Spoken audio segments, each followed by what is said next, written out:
Assalamualaikum warahmatullahi wabarakatuh. Selamat datang di channel kami di channel Guru Maca. Jangan lupa like dan subscribe. Pernah tidak kita bertanya bahwasanya adakah orang-orang yang langsung mendapatkan kabar gembira dari Rasulullah Muhammad SAW bahwa mereka ini akan masuk ke dalam surga? Karena surga neraka ini kan sifatnya imani ya, kita imani karena kita belum pernah melihatnya secara langsung, kita tidak bisa mengindranya. Nah, surga dan neraka juga ini merupakan salah satu aspek yang menjadi penentu akan kebenaran atau akan kelurusan ya iman dari seseorang. Nah, tapi mungkin kerap kita muncul pertanyaan di benak kita, ada tidak orang yang dijamin ya masuk surga ya, tentu selain Nabi dan Rasul? Maka jawabannya ada ya. Jadi ini terkenal dengan istilah al-asyarah al-mubasyarah bil jannah. Jadi ada 10 orang sahabat itu yang dijamin oleh Rasulullah Muhammad SAW itu langsung masuk ke dalam surga ya. Ini tentu jaminan ini bukan karena orang dalam ya, bukan karena mereka memiliki hubungan keluarga dengan Nabi, bukan karena kekayaan mereka ataupun kedudukan mereka di tengah masyarakat. Akan tetapi mereka memperoleh kemuliaan ini, yaitu langsung masuk ke dalam surga, itu karena memiliki keimanan yang kokoh ya. Tidak hanya itu, pengorbanannya dalam memperjuangkan agama ini tentu sangat luar biasa ya. Selain itu tentu kesetiaannya dalam mendampingi Nabi kita Muhammad dalam perjuangan itu ya tidak perlu diragukan lagi ya. Siapakah 10 orang tersebut? Ya, yang jelas sudah pasti yang pertama adalah sahabat terbaik dari Nabi, yaitu Abu Bakar As-Siddiq radhiyallahu anhu. Beliau merupakan sahabat yang sangat dekat dengan Rasulullah, bahkan bisa kita katakan sahabat yang paling dekat dengan Rasulullah Shallallahu Alaihi Wasallam. Ya, beliau bahkan menjadi orang yang pertama masuk ke dalam Islam dari golongan laki-laki dewasa ya. Beliau itu diberikan gelar As-Siddiq itu karena beliau itu selalu membenarkan perkataan dari Rasulullah SAW ya, termasuk peristiwa Isra Mi'raj. Bayangkan kalau ada orang bercerita mengatakan saya berangkat dari Mekah ya, dari Mekah kemudian diberangkatkan ke Palestina ya, kemudian berangkat ke langit ketujuh ya, dan itu terjadi dalam satu malam. Kira-kira kita ini langsung percaya atau tidak? Nah, Abu Bakar itu langsung percaya ya, langsung percaya, dia langsung beriman, oh ya benar Rasulullah melakukan peristiwa yang sangat luar biasa tersebut dan hanya dalam satu malam. Nah, inilah yang menyebabkan Abu Bakar itu diberikan gelar As-Siddiq ya. Kemudian sahabat yang kedua adalah Umar bin Khattab radhiyallahu anhu. Ya, kita tahu Umar ini sebelum beliau masuk Islam dikenal sebagai sosok yang sangat keras terhadap umat Islam ya. Namun ya, Allah memberikan hidayah kepada beliau sehingga beliau menjadi pembela terbaik umat Islam ya. Umar ini kan pernah menjadi seorang khalifah ya, pernah menjadi khalifah setelah Abu Bakar.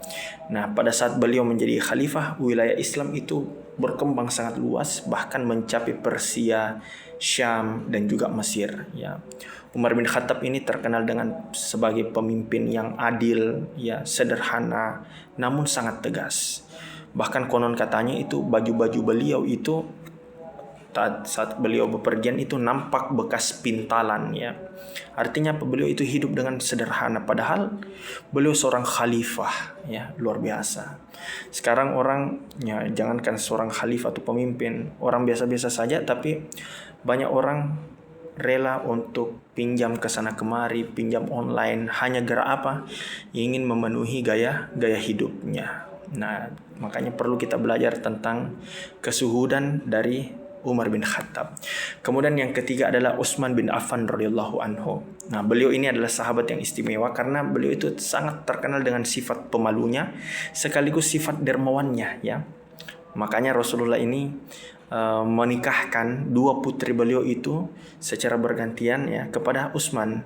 Makanya Utsman itu diberikan julukan Zunnurain ya, pemilik dua cahaya, karena beliau adalah satu-satunya sahabat yang menikahi dua putri Rasulullah Muhammad SAW.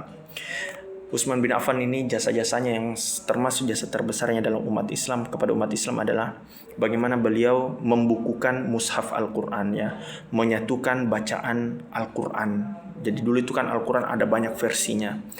Nah, banyak versi tulisan. Nah, di eranya Utsman inilah disatukan, dikodifikasi agar umat Islam tidak saling bertentangan ya, berpecah belah hanya karena perbedaan-perbedaan dalam membaca Al-Quran.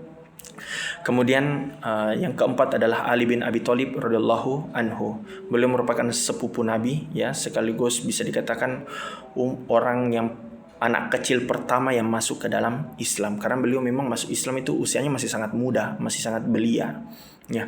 Tapi Ali bin Abi Thalib ini sangat terkenal dengan keberanian, sangat terkenal dengan kecerdasan serta keluasan ilmunya ya. Bahkan dalam berbagai peperangan itu beliau itu selalu menjadi salah satu pejuang yang berada di pasukan terdepan lah gitu. Jadi memang Ali bin Abi Thalib ini termasuk sahabat yang sangat mulia ya, juga dengan sahabat-sahabat yang lain. Kemudian yang kelima adalah Thalha bin Ubaidillah radhiyallahu anhu. Nah, Thalha ini terkenal dengan sebagai sahabat yang pemberani ya, khususnya pada saat perang Uhud. Beliau itu melindungi Rasulullah SAW langsung dengan tubuhnya sendiri ya. Bahkan Thalha ini bisa dikatakan beliau menjadi tameng dari Rasulullah di perang Uhud ya, karena pengorbanannya inilah Rasulullah memberikan penghormatan yang sangat tinggi kepada Thalha bin Ubaidillah. Ini luar biasa radhiyallahu anhu.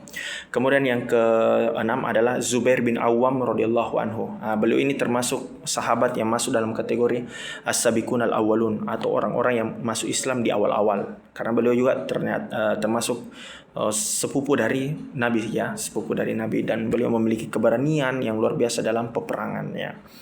Beliau setia, beliau berani, dan termasuk teladan lah bagi generasi setelahnya.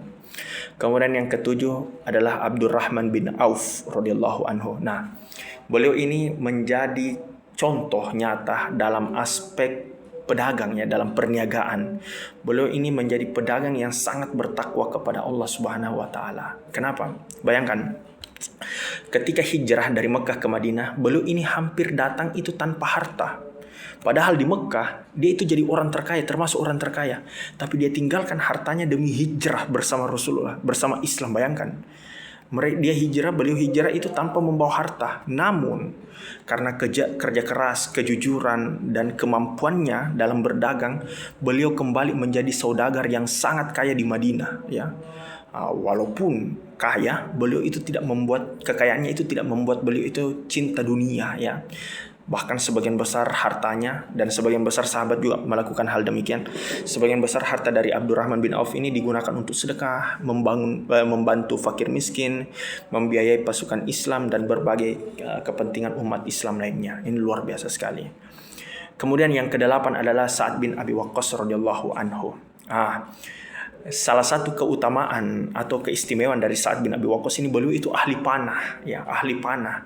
Ya, bahkan Rasulullah itu pernah mendoakan beliau itu supaya agar doa-doa dari Sa'ad bin Abi Waqqas ini dikabulkan oleh Allah Subhanahu wa taala. Bayangkan, Sa'ad bin Abi Waqqas mendapatkan ya, dalam tanda kutip, privilege dari Rasulullah, yaitu ketika dia berdoa dikabulkan doanya. Bayangkan, luar biasa sekali ya. Di antara keutamaan lainnya dari Sa'ad bin Abi Waqqas ini, beliau juga adalah panglima ya dalam edisi penaklukan Persia ya. Ini juga penaklukan Persia salah satu kemenangan terbesar dalam sejarah umat Islam ya. Jadi dari beliau ini kita belajar bahwasanya pemimpin itu harus berani sekaligus harus bertakwa ya. Itu luar biasa ini Sa'ad bin Abi Waqqas. Kemudian yang kesembilan adalah Sa'id bin Zaid ya radhiyallahu anhu. Beliau ini termasuk as-sabiqun al-awwalun ya. Kemudian ayahnya beliau ya, Zaid, beliau juga menganut ajaran tauhid ya. Jadi ayahnya ini sudah mengesahkan Allah bahkan sebelum diutusnya Rasulullah SAW. Nantilah kapan-kapan kita membahas edisi tentang hal ini. Intinya Said bin Zaid ini adalah terkenal sebagai pribadi yang sederhana, sabar, istiqomah dalam mempertahankan keimanannya, ya sekalipun sering diganggu dari kaum Quraisy ya. Kemudian yang terakhir adalah Abu Ubaidah bin Al-Jarrah radhiyallahu anhu. Ya, Rasulullah sallallahu alaihi wasallam itu pernah menyebut Abu Ubaidah ini sebagai orang yang paling terpercaya dari umat ini, ya, paling terpercaya karena memang amanah gitu. Beliau ini pemimpin yang rendah hati, amanah, serta memiliki akhlak yang sangat mulia. Bahkan dalam peperangan itu, dalam berbagai peperangan ya, Abu Ubaidah ini menunjukkan kepemimpinannya yang luar biasa. Contoh pada saat beliau menjadi gubernur di wilayah Syam, itu beliau tetap hidup sederhana meskipun memiliki kekuasaan yang sangat besar. Nah, intinya ini 10 sahabat ini sangat luar biasa kisahnya, sebenarnya masih panjang yang bisa kita jelaskan. Cuma karena terbatas waktu, intinya ya teman-teman sekalian, kisah 10 sahabat yang dijamin masuk surga ini bukan hanya sekedar catatan sejarah saja ya.